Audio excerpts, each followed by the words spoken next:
누가복음 8장 1절에서 3절 말씀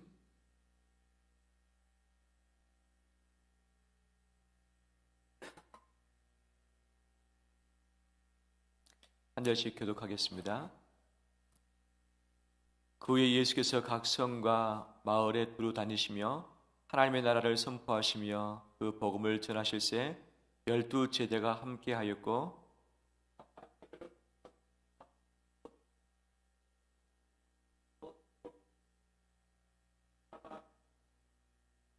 같이 읽겠습니다.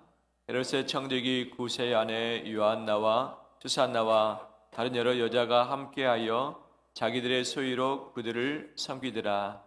아멘. 메리 크리스마스. 서로 가까이 있는 분이 있어 인사 나눌까요? 메리 크리스마스.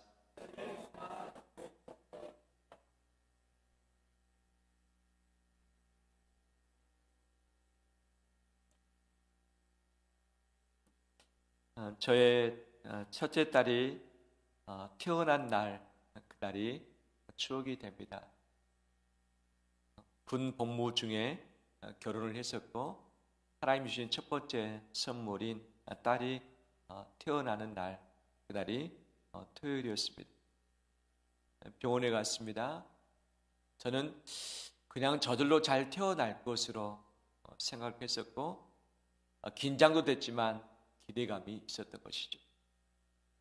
하지만 진통을 겪고 있는 아내가 출산을 하지 못한 채 시간이 많이 길어졌습니다. 의사가 갑자기 뭔가가 문제가 생겼다고 이야기를 해 주었습니다. 그리고 급하게 수술을 해야 된다는 이야기도 했습니다. 근데 보니까 의사 그때 산부인과 과장이 얼굴이 하얘졌습니다. 그리고 직원들이 상당히 긴장한 모습이 제 눈에 비춰졌습니다. 문제가 진짜 생겼구나. 급하게 수술을 해야 되는데 마취과장이 휴일이라서 병원 대기를 하지 않았고 바로 올 수 없는 상황이었고 마취과장이 와야지만 수술을 해야 하는데 대기할 수밖에 없는데 아이와 산모가 위험할 수 있다는 이야기를 들었습니다. 그때 앞이 캄캄했습니다. 이 어찌된 일인가? 저절로 잘 태어날 것으로 기대를 했었는데 왜 갑자기 이런 일이 생겼을까? 무엇을 어떻게 해야 할지 알지 못했습니다. 그때 저 나이 26이었습니다. 부모님들은 저 멀리 계시고 철원에서 아이를 낳는 과정 중에 있었던 것이죠. 그때 아무것도 생각나지 않고 오직 기도밖에 없다라고 생각했고 기도하기 시작했었고 그때 떠올랐던 한 분이 계셨습니다. 그분이 군부대 바로 옆에 있는 일반인 교회 최종천 목사님이셨는데 제가 토요일날 그 교회 부인들과 가서 성경 공부도 함께 목사님과 했었기 때문에 또 그 목사님이 한 달에 한 번씩 군부대 교회에 오셔서 설교를 해주셨기 때문에 친분이 있었던 것이죠. 그분이 떠올랐습니다. 이분께 기도 부탁을 해야겠다. 전화를 했습니다. 목사님, 어려운 상황 가운데 있는데 목사님 기도해 주세요 라고 말씀을 전했던 것이죠. 목사님 알았다, 기도하겠다 하셨는데 얼마 직후에 병원으로 오셨습니다. 그리고서 아직 진통 중에 있는 아이가 나오지 않는 그런 상황들, 아직 마취 담당자가 도착 안 해서 대기를 해야 되는 상황, 그리고서 수술실 들어가는데 언제 나오게 되는지, 아이는 괜찮을는지 산모도 괜찮을는지 알 수 없는 상황이 있는데 목사님은 오셨습니다. 그리고 이 병원 한켠의 의자에 앉아가지고 계속 그냥 머리 숙이고 기도를 해주셨습니다. 저는 어린 나이에 어찌할 바를 알지 못했습니다. 어떻게 조치를 취할지. 하지만 아무런 말씀하지 않으시고 병원 한켠 의자에 앉으셔서 계속 기도하셨던 그 목사님이 함께 계신 것이 얼마나 저에게 큰 위로였고 힘이었지 모릅니다. 그 목사님이 계시지 않았다면 저는 더 크게 어려움을 겪을 수도 있었을 것이고, 정말 어떻게 그 시간을 보냈을는지 알 수 없는 그런 상황이었던 것이죠. 위급할 때에, 긴급할 때에 오셔서 함께 계셔주시고, 그날 말없이 계속해서 기도하셨던 그 모습이 지금도 기억에 참 많이 남고, 그 위기를 정말 극복할 수 있지 않았었는가 생각이 되어집니다. 우리 역시 하나님 보시기에 숨을 쉬지 않을 정도 죽을 수밖에 없는 그런 형편 가운데 있는 태아들 아니겠습니까?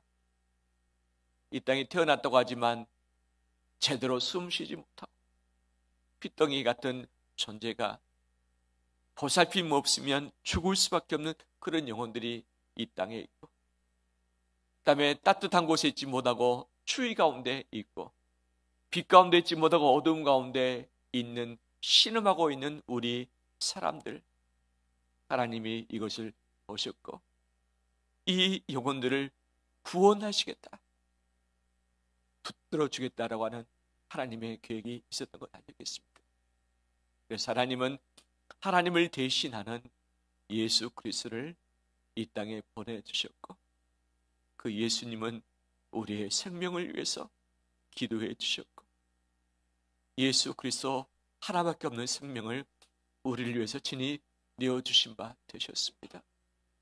그 예수님은 세상을 창조하신 분이셨습니다. 모든 것을 만드시고 머물게 할 수 있도록 공간도 지어주시고, 영원하신 그 하나님이 우리에게 시간도 허락을 해주셨습니다. 그 영원하시며 크신 위대하신 그 창조주가 당신이 지어놓은 세계에 들어온다는 것, 그 공간에 오신다는 것, 그 시간 내로 들어오신다는 것은 참으로 자기를 낮추지 않고서는 할 수 없는 일 아니겠습니까? 하지만 핏덩이가 죽어갈 수밖에 없는 그런 영혼들을 살리시고 건지시기 위해서 그 크고 위대하신 영원하신 왕께서 우리 사람의 몸을 입고서 이 땅에 태어나셨고 임마누엘 되셨습니다. 하나님이 우리와 함께 거해 주신 것이죠. 이것이 우리에게 위로인 줄 믿습니다. 예수님 우리를 부르시사 예수 그리스도를 믿게 하셨고 그 영이 우리 안에 내주하고 계십니다. 우리 좁디 좁은 우리 몸 안에 계시는 것이 얼마나 불편하시겠습니까? 내가 주님을 늘 기쁘시게 하면 좋겠지만 내가 주님을 섭섭하게 만들고 죄를 지으면서 냄새도 나고 썩어서 문드러지기도 하고 거짓을 행하기도 하고 정말 주님께서 기뻐하시지 않는 그 일들을 하면서 마음을 품고서 있는 우리 안에 존재하는 그 자체가 얼마나 고달프시겠습니까? 쓰레기더미 안에 머무르셔야 되는 예수 그리스도, 그 위대한 창조주, 깨끗하시고 거룩하신 예수 그리스도, 그분이 옹졸하고 작디 작은 우리의 내부에 거하시는 것이 쉽지 않은 일이겠지만 우리를 사랑하심으로 임마누엘 되시사 지금도 함께하고 계십니다. 함께하고 계십니다. 그 예수님은 우리를 떠나지 아니하시며 버리지 아니하시며 마지막까지 책임져 주십니다. 핏덩이 같은 죽을 수밖에 없는 우리 영혼들을 건져주시사 살려주시고 건강케 하시고 마지막 하나님 나라에 거하시도록 인도해 가실 줄 믿습니다. 그 예수님은 버려진 고통 가운데 신음하고 있는 우리를 사랑하시사 구원해 주시려고 생명 주시려고 이 땅에 태어나셨습니다. 이것이 성탄이고 이 성탄의 주인공이 예수 그리스도이신데 바로 사랑을 위해서 이렇게 헌신하신 그 예수 그리스도와 보내신 하나님을 찬양하며 경배합니다. 오늘 본문에 이 땅에 오신 예수님이 왜 오셨는가, 그의 삶은 어떤 부분에 주안점을 두었는지를 잘 설명을 해주고 있죠. 1절 보면 그 후에 예수께서 어디에 다니십니까? 각 성과 마을에 두루 다니시며. 사람이 한 곳에 정착하는 것이 안정을 주고 안정된 것이 있어야지만 자기 일도 하고 가족도 부양하는 것 아니겠습니까?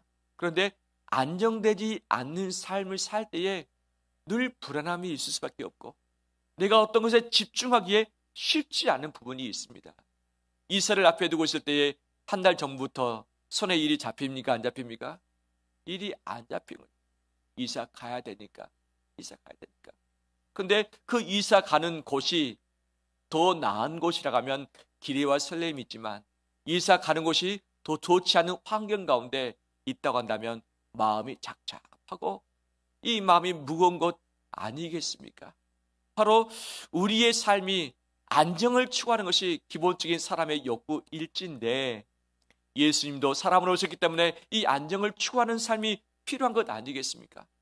날마다 이동하지 않고 한 곳에 정착하면서 찾아오는 사람을 고쳐주고 가르쳐주고 하시면 좋지 않겠습니까?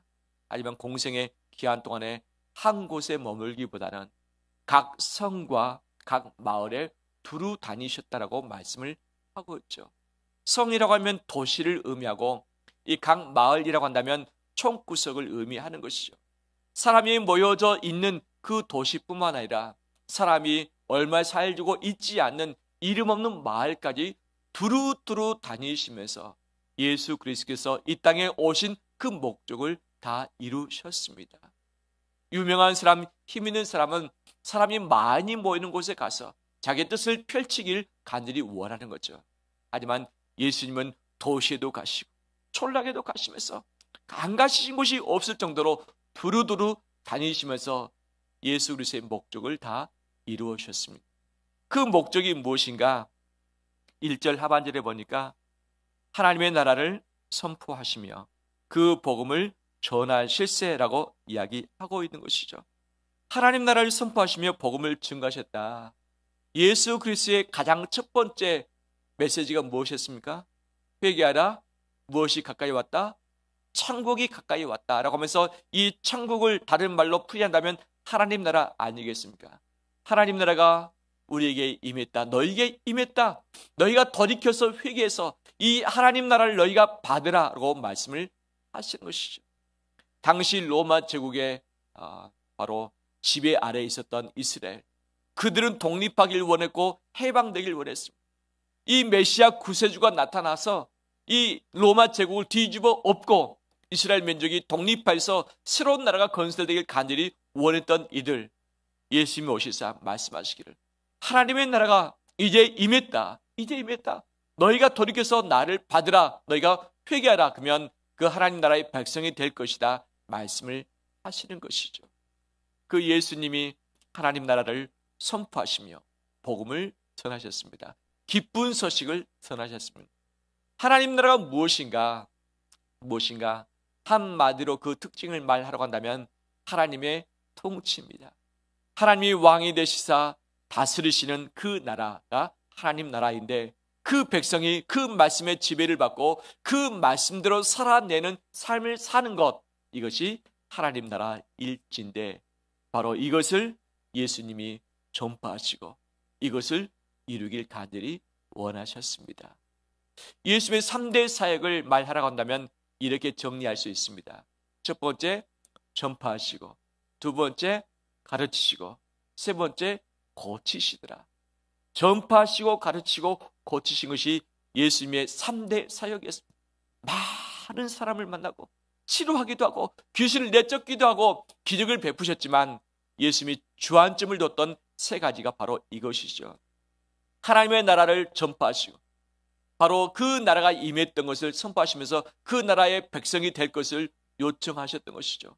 그 나라의 백성으로서 어떤 삶을 살 것인가, 어떻게 구원에 이를 것인가, 예수님이 그들을 차근차근 가르쳐 주셨고 그 다음에 그들 가운데 어려움 가운데 있는 자들을 해결해 주셨고, 어려움을 해결해 주셨고, 아픈 자들을 고쳐 주셨고, 귀신 들린 자들을 귀신을 내어 쫓음으로 말미암아서 온전케 해 주셨습니다. 전파하시고 가르치시고 고치시는 이 예수 그리스도의 사역이 예수님이 오신 목적 중에 하나였던 것입니다. 그럼 이것을 통해서 주님은 무엇을 이루길 원하셨는가? 두 가지가 있는 것이죠. 하나는 구원이고 또 하나는 교회를 세우는 것이었죠. 영혼 구원을 위해서 예수님은 십자가에서 모든 죄값을 담당하시고 죽으셨습니다. 그 예수 그리스도를 믿고 그분을 주로 삼고 내가 죄인인 것을 신할 때에 예수님은 우리 모든 죄를 용서해 주시고 구원하신 줄 믿습니다. 그 십자가 구원을 위해서 예수님은 이 땅에 오셨고 이것을 이루기 위해서 전파하시고 가르치시고 고치셨던 것이죠. 그 구원뿐만 아니라 예수님은 이 땅에 교회를 세우길 원하셨습니다. 예수님이 머리 되시고 그분의 몸된 지체가 모여있는 교회, 공동체를 세우길 원하셨던 것이죠. 그래서 오시사 그냥 혼자 십자가에서 죽으시고 부활하시고 이제 가버리고 나를 믿으라고 하실 수 있었을 터인데 예수님은 바로 제자들을 훈련시키시고 그 제자들을 통해서 복음을 증거케 하시고 복음이 증거된 곳곳마다 예수 믿는 사람이 생겨나게 하시고 그들 중심으로 모여서 하나님을 예배하며 주의 목적을 이룰 수 있도록 하게 하신 것이 바로 교회를 세우는 일인데 주님은 이 목적을 위해서 이 땅에 오신 줄 믿습니다. 주님의 성탄, 이것은 구원을 위해서 오셨고 이 교회를 세우기 위해서 오셨고 이것을 통해서 하나님 나라를 이 땅에 선포하시고 하나님 나라를 이룩하기 위해서 오신 줄 믿습니다. 이것을 꼭 붙들고서 주님을 찬양하며 기뻐하는 우리 되시길 주의 이름으로 축원합니다. 그런데 주님은 이것을 혼자 하셨을 뿐만 아니라 더불어 같이 함께 하셨다는 것을 오늘 말씀에서 이야기하고 있습니다. 1절 마지막 부분 보면 그 복음을 전하실 새 12 제자가 어떻게 했습니까? 함께 했다라고 이야기하고 있죠. 예수님이 능력이 부족해서 12 제자의 도움을 받으셨는가? 그렇지 않죠. 혼자 다 하실 수 있었지만 예수님이 승천하신 이후에 예수님을 대신할 수 있는 그의 제자를 준비시키길 원하셨던 것이죠. 그래서 전파하시고 가르치시고 고치신 현장에 12 제자를 두셨고 그들도 나중에 똑같이 전파하고 가르치고 고칠 것을 바로 본을 보시면서 그들을 훈련시키셨던 것 아니었겠습니까? 보통 사람들은 자기의 제자를 어떤 사람으로 선택합니까? 이때 당시 바리새인들은 누구를 제자로 삼았는가?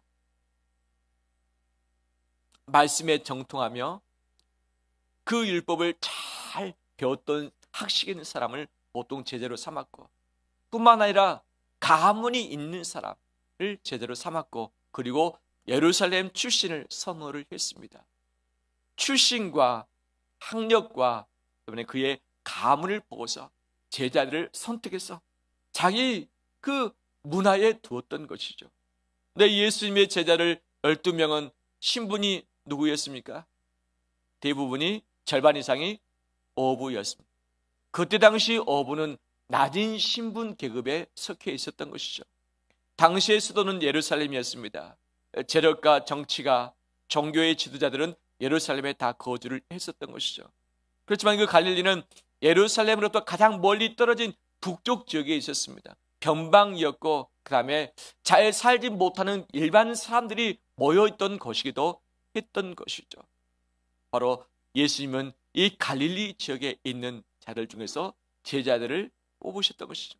어떻게 보면 가문도 없고 학력도 없고 그 다음에 준비된 것이 없는 연한력을 미칠 수 없는 그런 신분의 사람들을 예수님은 선택하셨고 그들을 제자 삼아주셨습니다.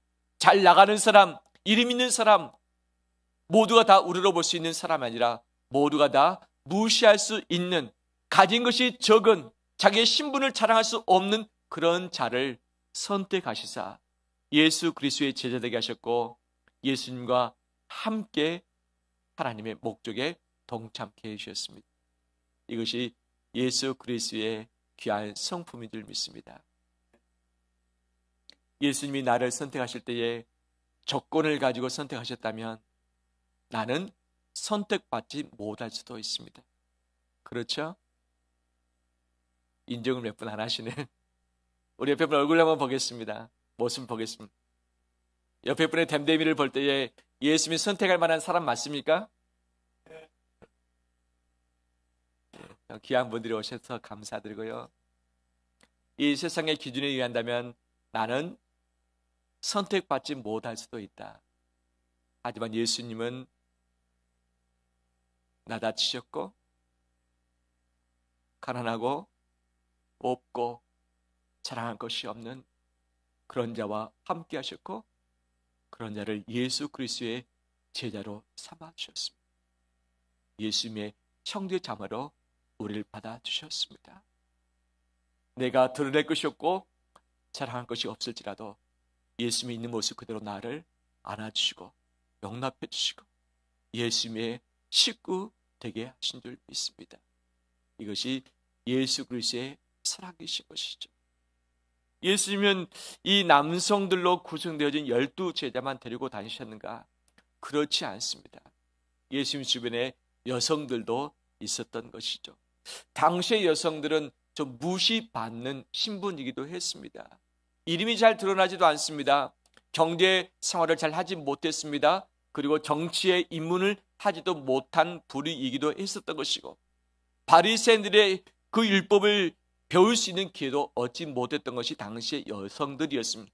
그래서 여성들이 주류가 되는 데 있어서는 바로 모든 것이 커트당했던 바로 그런 존재였던 것이죠. 그런데 예수님은 그 여성이 예수님과 함께 동행하도록 허락을 하셨고 그들을 다 받아주신 분이셨습니다. 남성 여성 관계없이 주님은 존대하셨고 그 영혼들을 소중히 여기셨고 사랑하셨고 구원하길 간절히 원하셨던 것이죠. 그럼 그 여성들이 누구였는가? 몇 명이 오늘 본문에 소개가 되고 있습니다. 2절 말씀 보면 또한 악귀를 쫓아내심과 병 고침을 받은 어떤 여자들이 있는데 그 중에 한 명이 누구냐? 7 귀신이 나간 자 누구입니까? 막달라인이라 하는 마리아가 있었다. 막달라 지역 출신의 마리아가 바로 그 여성 중 한 명이라는 것이죠. 이 7 귀신이 있었는데 이것이 쫓겨나갔고 그녀가 아파서 죽을 수밖에 없는데 예수님이 그녀를 살려주신 것이죠. 그녀가 은혜를 받고서 남은 생애를 예수님 위해서 헌신하겠다라고 하면서 예수님을 따라다니면서 예수님의 먹을 것과 주무실 것을 다 책임지고 예수님이 복음 전파하시고 가르치시고 병 고치신 데 있어서 모든 필요한 것들을 뒤에서 다 수발하면서 섬겼던 것이 막달라 마리아였던 것이죠. 근데 예수님 주변의 여성들이 늘 같이 있었던 것을 봅니다. 그런데 그 여성들을 소개할 때마다 가장 먼저 소개하는 자가 누구냐? 막달라 마리아였던 것. 예수님이 십자가에서 죽으실 때에 제자들은 요한을 죄악해서 다 도망가 버리고 말았습니다. 근데 예수님을 따랐던 여성들은 마지막까지 예수 그리스도의 십자가 처형의 현장 가운데 있었고 예수님을 장사 지내는 그 현장에 있었고 안식일 지난 후 첫날 주일에 예수님의 시신에 향품을 발려드리기 위해서 향품을 준비했다가 새벽 일찍 찾아왔던 자가 누구였습니까? 여성들이었던 것이죠. 그 여성들의 대표가 누구였다? 막달라 출신의 마리아였던 것이죠. 마리아. 학자들은 말하기를 이 막달라 마리아가 예수님의 여제자 중에서 수제자였을 것이다 라고 이야기를 하고 있습니다. 이구동서 말합니다. 이 남성의 제자들 중에서는 베드로가 수제자 아니었습니까? 여제자들 중에서 막달라 마리아가 수제자였을 것이다. 그가 고침받고 나서 전적으로 예수님을 따랐고 섬겼던 것이죠. 예수님 부활하시고 나서 누구한테 먼저 보이셨습니까? 막달라 마리아에게 보이셨고 예수님 부활의 소식을 누가 먼저 전했습니까? 막달라 마리아가 사도들에게 가서 예수님 부활을 하셨다라고 전파한 것 아니었겠습니까? 예수님의 사역의 가장 정점을 이루는 십자가 부활의 현장에 누가 있었는가? 막달라 마리아가 있었다. 나머지 12제자는 그 현장에 머물러 있지 못했다. 오직 그 여성이 막달라 마리아가 있었다고 하는 것이죠. 주님은 그 여성과 함께 죄의 사역을 감당하시도록 허락을 해주셨습니다. 뿐만 아니라 누가 나옵니까? 3절에 보면 헤롯의 청지기 9세 아내 누구입니까? 요한나가 나옵니다. 요한나. 이 막달라 마리아는 왜 막달라 이름을 붙였는가? 마리아라는 이름이 흔하기 때문에 막달라 수식을 붙여서 여인을 구분하기도 위한 것도 있지만, 이 막달라 지역은 이 갈릴리의 서쪽 지역입니다. 아주 작은 마을, 이름이 잘 알려지지 않는 곳이었습니다. 그래서 그곳 출신의 여성, 그 다음에 귀신이 나간 여성, 병 고침 받은 여성, 즉 세상적으로 보면 보잘것없는, 버림받은 아무런 존재가치 없는 여성이 예수님의 수제자였다는 것을 이야기하고 있지만, 바로 요한나는 어떤 사람입니까? 헤롯의 청지기, 헤롯 안티파스 왕의 청지기. 이 청지기를 해석할 때에 재무 담당이었을 것이다, 구사라는 사람이. 그래서 이 재정 담당하는 위치에 있으면 상당한 위치 아니었겠습니까? 그 사람의 아내가 요한나였다는 것이죠. 요한나의 가문이 명문 가문으로 그때 인정받았고, 재산이 상당히 많이 있었고, 당시에 많은 사람에게 영향력을 미칠 수밖에 없는 그런 여인이었다. 그 여인이 예수 그리스도와 함께 있고 예수님을 섬겼다고 이야기를 하고 있는 것이죠. 예수님은 가난하고 없는 사람만 가까이 하셨는가? 그렇지 않죠. 당대에 이름이 있고 영향력이 있고 가진 것이 있는 자도 예수님을 따른다고 했을 때에 허락을 하시고, 섬긴다고 했을 때 섬기라고 말씀하신 분이 바로 예수님이 아니겠습니까? 이 바로 요한나도 예수님의 십자가 처형의 현장 가운데 마지막까지 있었고, 예수님의 부활의 현장에서도 이 요한나도 함께 했습니다. 할렐루야. 어떻게 보면 예수님의 최측근은 이 남자 제자들이 아니라 여자 제자들이었던 것으로 보여집니다. 오늘날에도 어떻습니까? 교회 열심히 임해서 정말 주님 가까이에서 헌신하고 봉사하는 분이 보통 남자입니까, 여자입니까? 감히 말할 수 없죠. 다 열심히 하시는데 숫자적으로 보면 여성이 좀 더 교회에 숫자가 많고 봉사하는 숫자가 더 많지 않는가? 정말 기도하는 그 시간을 가지고 봤을 때 남성이 더 많이 기도를 오랫동안 하는가? 아니면 여성이 보통 기도를 더 오랫동안 하는가? 어떤 것 같습니까? 대체로 보면 우리 권사님들이 좀 더 기도를 오랫동안 하시는 것으로도 보여집니다. 예수님 당시뿐만 아니라 오늘날에도 주님을 사랑하는 마음 가지고 열정 가지고 더 애를 쓰신 분들이 여성이라는 것은 우리는 부인할 수 없는 것이죠. 근데 예수님이 이 지위가 있는 여성의 가문이든지 지위가 없는 여성이든지 관계없이 그 안에서 함께 머물 수 있도록 하게 하신 것이 예수 그리스도의 성품인 것이죠. 예수님은 임마누엘 되셨습니다. 우리와 함께 계시는 분이셨습니다. 근데 그분 안에서 힘 있는 자, 힘 없는 자, 가진 자, 없는 자, 건강한 자, 가난한 자, 도시에 있는 자, 총구석에 있는 자, 이 모든 사람을 다 받으시고 다 안으시고 예수 그리스도의 큰 그릇 안에 다 머물게 하신 분이셨습니다. 할렐루야. 그 위대하신 분이 작디 작은 이 세상 공간 안에 들어오셨고, 우리의 작은 시간 안에 들어오셨고, 인간의 몸 안에 오시사 바로 감당하신 것 아니었겠습니까? 이 작은 곳에 오신 그 예수님이 마음을 넓게 하시사 그의 인생 가운데, 그의 삶 가운데 모든 사람을 다 받으시고 아우르시고 그 안에서 함께 가도록 하게 하셨던 것이 예수 그리스도의 능력이며 위대하심이며 사랑인 줄 믿습니다. 그 임마누엘 되신 예수 그리스도께서 오늘날에도 우리와 함께 거하시는 줄 믿습니다. 나를 마지막까지 용납해 주십니다. 제자들은 결정적인 순간에 주님을 부인하게 됐었고 도망가기도 했습니다. 순종치 못하고 불순종하기도 했었고, 예수님을 오해해서 서로 높아지고자 갈등도 그들끼리 했습니다. 하지만 그들을 버리지 않고 마지막까지 붙잡아 주시고 책임져 주시고 그들이 주의 일을 감당하시도록 또 기회도 허락해 주셨습니다. 그 주님은 나를 여전히 용납하신 분이시고 안아주시고 기다려주시고 붙들어 주시고 나에게 또 다시 기회를 주시는 임마누엘이신 줄 믿습니다. 그 예수 그리스도의 그 귀한 사랑을 우리가 입었는데 그 사랑에 어떻게 보답해야 될 것인가? 말씀을 마무리하면서 세 가지를 다시 우리 도전하길 바랍니다. 첫 번째, 그분을 사랑하면서 더 깊이 예배하길 바랍니다. 이것이 우리의 최고의 존재인 것이죠. 오늘 예배할 뿐만 아니라 내일 성탄절 때 예수님이 주인공 아니시겠습니까? 내가 참여해도 되고 참여 안 해도 되고 하는 것이 아니라 내가 정말 예수님 때문에 내가 구원을 받았고 기쁨을 얻었고 임마누엘 되신 그 예수님 때문에 위로를 받았다면 그 주님을 기뻐하며 찬양하는 그 예배의 현장에 있길 원합니다. 내 평생토록 그 주의 이름을 높여나가는 우리 되길 원합니다.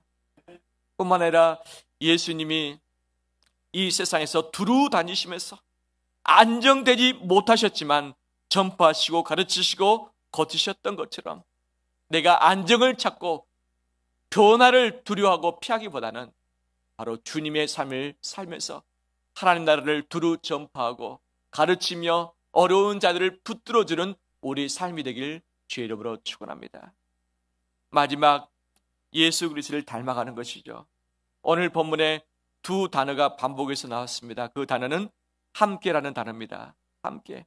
누구와 함께 할 것인가가 예수 그리스도의 사역 목적을 이루시는 여정 가운데 있었죠. 나는 누구와 함께 하고 싶은가? 나는 누구를 붙들어 줘야 될 것인가? 예수님이 붙잡으셨던 힘없고 이름 없는 그 제자들, 정말 주님이 꼭 필요하며 주님 없으면 안 될 그 여인들을 붙드시고 함께 하셨던 것처럼 이 시대를 살아가면서 어둡고 추운 곳에 있는 피덩이같이 죽을 수밖에 없는 그 영혼들과 함께하면서 주의 사랑을 나누는 우리의 삶의 여정 되시길 주의 이름으로 축원합니다.